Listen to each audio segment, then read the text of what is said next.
the Becoming You show with me, your host, Leah Rowling. Do you believe you are capable of choosing your future? Sometimes it takes just one person to believe in you, or you to believe in yourself. If you find yourself continuing to say, someday I will take better care of myself, only to continue living the same day over and over and over again, then you, my friend, are in the right place. I am your biggest cheerleader, inspiring you to become you on purpose and with intention. Are you ready to create a life you love? I'm excited to share with you some big ideas that you can use today to inspire, impact, and influence your life and everyone in it. The Becoming You show starts now.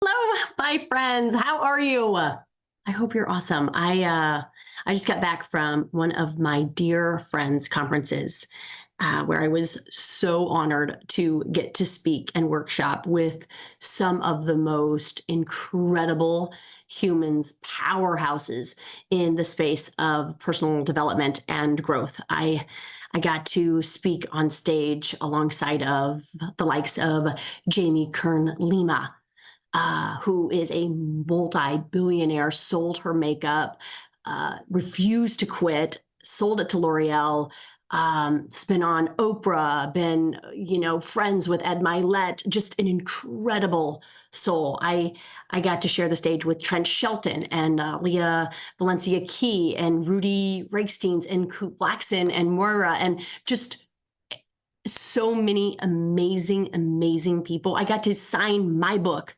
right next to Jamie Kern Lima. I'm like, what? Pinch me. Right? The one-liners, the mic drops, the energy, it was contagious, and I will say exhausting. I am not one to tire easily, but between preparing for the conference and commitments prior to the conference and being on for 12-hour days, my heart and my head were full, but my body was depleted. There were so many ideas and strategies and methods and invitations to reclaim peace and to be light and to surrender outcomes and to protect energy and to decide for your destiny and to get curious and to manage your brain and your morning routines and so many of the things that we talk about here on the podcast. So why was it that I was so tired? The invitations were mostly on what to do and not who to be. And we know the model that I teach here, right? We know who we are is more important than what we do. What we believe is more important than our to-do list. And so when I felt myself out of alignment, when I felt myself a little rattled, a little overwhelmed, I reminded myself, there's no pressure. This is not a race. And what good is the finish line if I don't enjoy the journey? I had to remind myself of that a lot. And so I thought before I got into our conversation today, I would remind you of that as well. Can we just step back? What I was going to say is relax. And I'm still going to say it, but I used to hate that word, relax. Isn't that interesting? For me, relaxing meant that I wasn't doing. And I know for so many of you, because I've heard from you, I truly believed doing equated to my worth. And so if I wasn't checking off boxes, if I wasn't crossing off tasks, I was unworthy. Now, for me, the word relax now means to surrender. To surrender. And surrender doesn't mean sitting on my hands, right? Eating bonbons, watching Netflix. Surrender means for me to surrender the outcomes, for me to surrender the expectations, to surrender and allow and receive and be. And there's so much peace and freedom to that. And there's also this element of trust, of letting go of control and letting go of trying to manipulate circumstances and situations so that I can feel better. Isn't that so? Isn't that so? Can you allow yourself to flow more in your doing? I know that is a goal for me this year. So I'm super excited about the topic of taking action because I love action. I love me a good to do. But remember, a good to do was the very thing that stole my joy. Right? It was always this race for time. It was always this hustling energy to overwork, to overdo, to be worthy. But the interesting thing about taking action, and I've shared it before on the show, is that we don't do what we know. And I want you to think about that for a minute. If we did what we knew to do, we would have done it already. Like, wouldn't we? I bet if I asked you what was required to meet your goals this year, you would know. Think about it. Like, what do you have to do in order to accomplish and break through this year? Maybe just pause this and write it down. What do you know you need to do? Now, I want you to be honest with yourself. How long have you known you had to do that? Now, we're not getting mad. We're not shaming ourselves. We are getting aware. You know what to do. I promise you, you do. And yet, we are operating from a fear loop that is keeping us in misalignment from who we are and what we want. And this misalignment happens in our unconscious. So we have to bring it forward into our conscious so that we can examine it, we can break it down and ask it, what is it trying to teach me? So let's talk about these misaligned fear cycled actions. But as you know, in order for us to examine our actions, we need to take a look at our fear-based thoughts and our fear-based emotions. So let's start here. So fearful thinking begins in the mind. Thoughts rooted in fear, right, include beliefs around our worth, include beliefs around how we feel about how other people like us or don't like us, whether or not people judge us or don't judge us, right? These thoughts, they're not mostly even ours. They're based on our past. And I've said this before, but most of our thoughts, most of them are borrowed, recycled, inherited from other people. And if we're not examining our thoughts consciously, our unconscious thoughts will run our life and most likely ruin it. And these thoughts of unworth, not enough, not mattering, who am I to think that I'm capable of doing that? All of that leads to fearful emotions like anxiety and stress and shame and embarrassment and insecurity. All of these feelings arise from those thoughts. And I will share that the action from these fear-based loop is typically either defensive or avoidance. I mean, think about this, you guys. What if I decided that I had no business going to that conference? Because who am I to be on the stage with the likes of Jamie Kern-Lima or Trent Shelton or Coop Blackson? Like, who am I to think that a girl from Iowa can be on stage and revolutionize change? What if I thought that? I was telling a girlfriend of that the other day, like that whole story, that whole conversation. And she said this to me, and it was so profound, and I want you to hear it from me.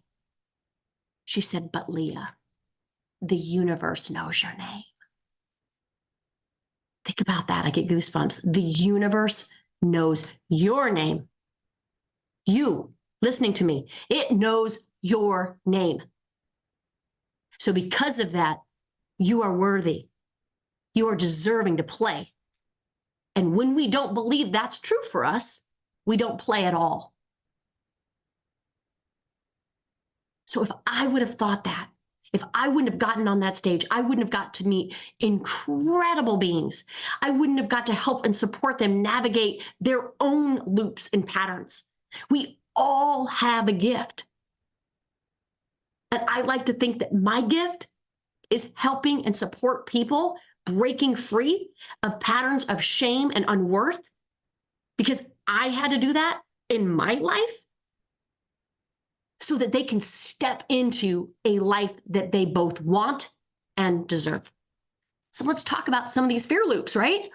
The first one that I see all the time is procrastination, right? You know that feeling when there's a big, like, looming task ahead, and instead of just tackling it, instead of just dread sprinting it, you end up just scrolling through social media or cleaning up your space or escaping the thing that you know you have to do by way of eating or doing something different or and negotiating yourself with it, right? That's procrastination in action.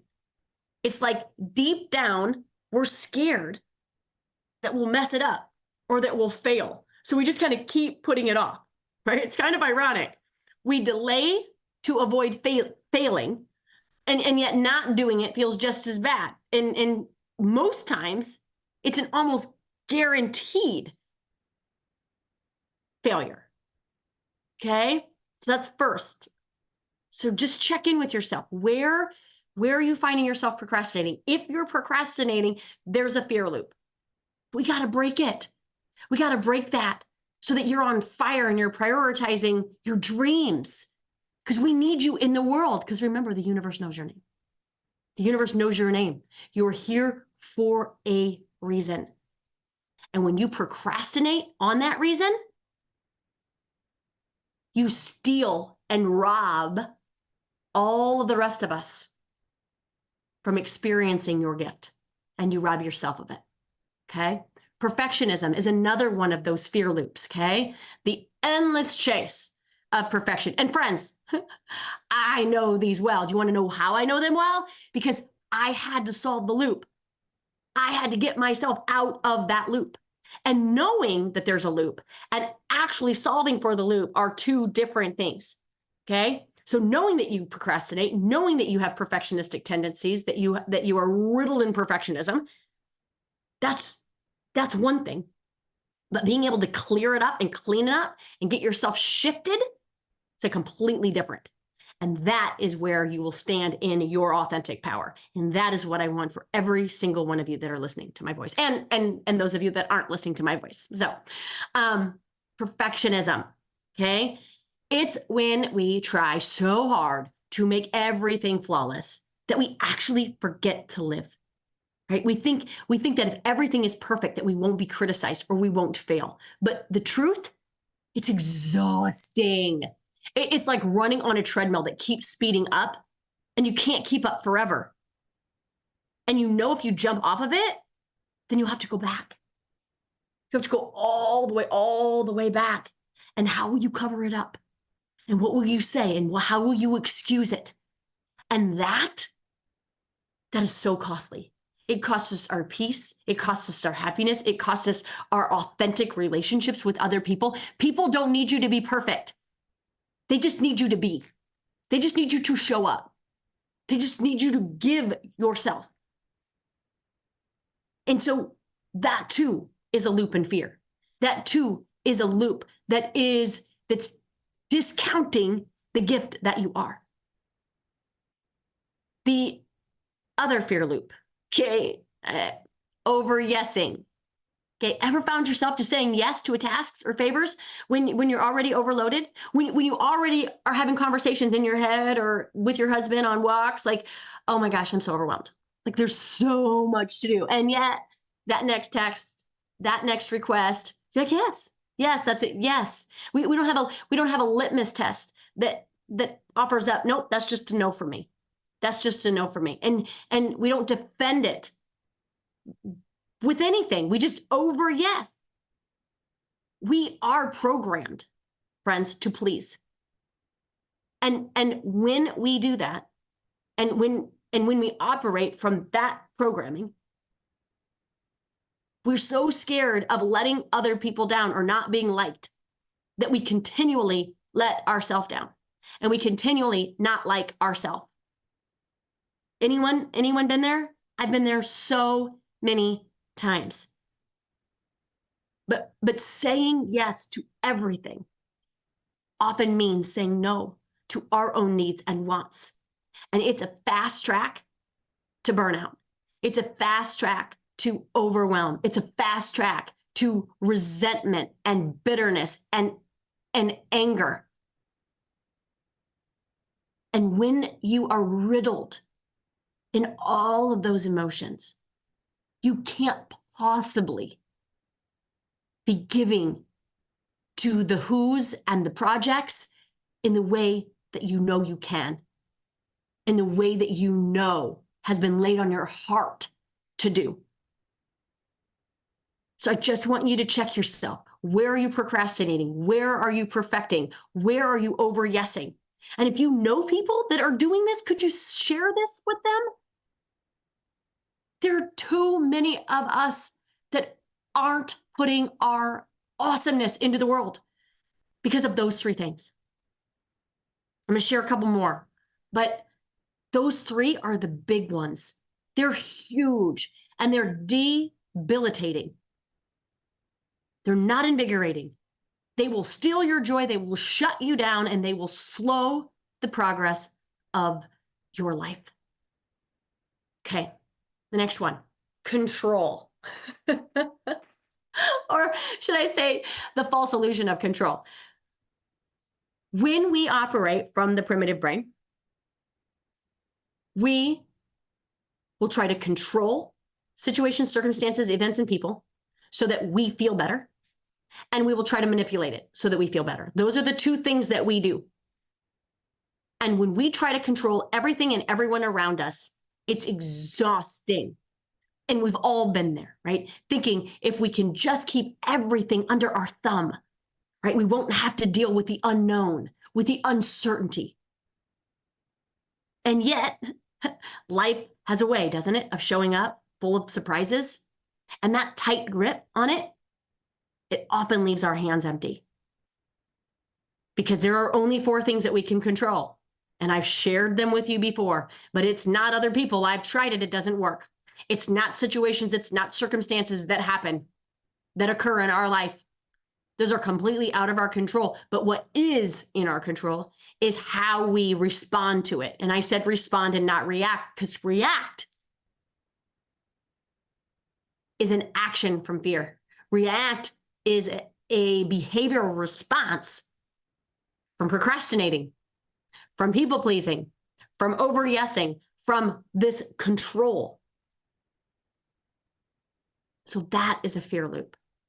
When you feel you have to control things outside of your control, you are trapped in fear. You are stuck in a belief that if you can't control it, it will control you and you will be right every time. The other thing that I see a lot of is just this need, and I say need, for validation. It's like we're on this constant quest for a thumbs up from other people to feel good about ourselves, right? Whether it's likes on social media or nods of approval in our real life, right? We crave that validation. But what I know about that, needing it, because remember, there is no freedom in need. When we need it and we chase it, it's like drinking salt water to quench our thirst. It never really satisfies. Now, can we want it? Is it a nice too? For sure. For sure it is. But when we need it, most likely how we show up in that need is desperate. It's desperate. And we most likely won't get it in desperation. And when we try to chase it, we exhaust ourselves in the chase because they are running faster than we can catch them. What I have found for me is when I validate myself, when I take the time to really acknowledge, hear, and validate me, I don't need anyone to do it. I don't need anyone to do it for me. And because I don't need anyone to do it for me, people do it for me way more than they did when I was chasing it, when I needed it, when I needed it to breathe, when I needed it to exist, when I needed it to take up space.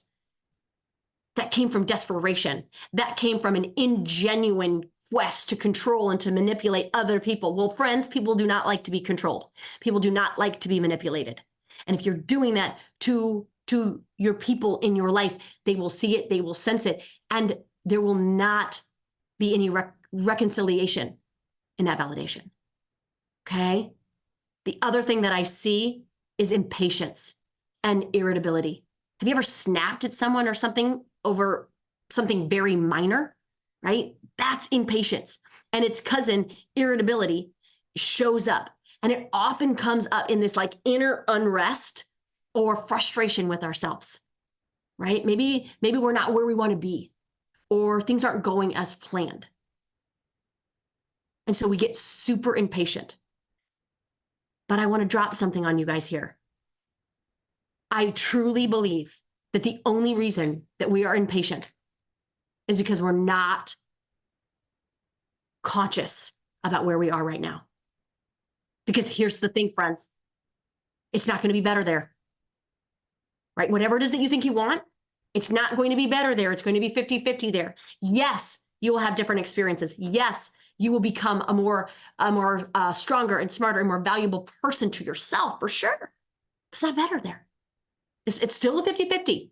So if you're still chasing this idea that the goal of our life is to be happy, you will never be happy, because you will constantly be judging circumstances and situations that are less than happy, less than ideal. And you'll think something went wrong in your life, and you will judge it, and you will should all over it. Okay, my beautiful friends, there are so many loops, so many loops. I just teased out a few of them today, but we have to know what those loops are. We have to know what they are, and we have to break free from these cycles. And it's not easy. And awareness is the first step. But I really want us to get to a place where we can not only see the loop, become aware of the loop, but break free, shift away from that loop.